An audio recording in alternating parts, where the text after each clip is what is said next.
नमस्कार, स्वागत है आपका प्राइम टाइम न्यूज़ में। बिहार की राजनीति में गर्माहट फिर बढ़ गई है। राष्ट्रीय जनता दल का कहना है कि जीतन राम मांझी के बयान से साफ है कि एनडीए में सब कुछ ठीक नहीं है।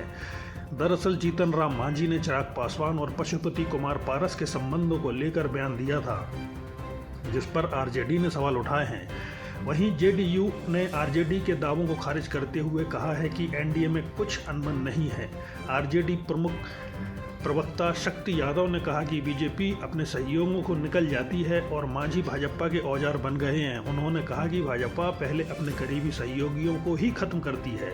हरियाणा में दुष्यंत चौटाला इसका उदाहरण है। शक्ति यादव ने आगे कहा कि चिराग पासवान के लगातार बयानों से भाजपा चिढ़ गई है और मांझी को अब उनके खिलाफ इस्तेमाल कर रही है।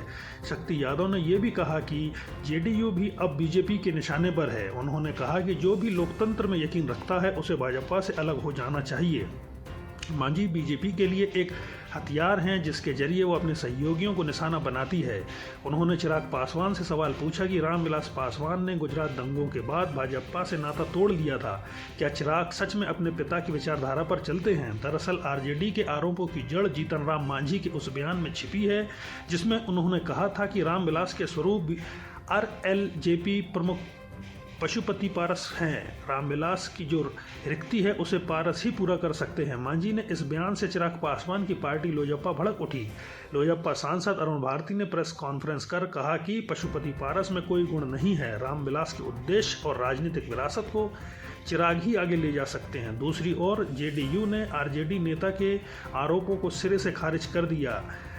जेडीयू के राष्ट्रीय प्रवक्ता राजीव रंजन ने कहा कि हर गठबंधन में छोटी मोटी बातें होती रहती हैं। समझदार नेता आपस में बातचीत कर मामला सुलझा लेते हैं। उन्होंने कहा कि राजद को एनडीए की चिंता करने की बजाय अपने गठबंधन इंडिया पर ध्यान देना चाहिए। उन्होंने कहा कि हरियाणा में आम आदमी पार्टी और कांग्रेस गठबंधन क्यों नहीं कर पाई? कश्मीर में पीडीपी ने इंडिया गठबंधन का साथ क्यों नहीं दिया?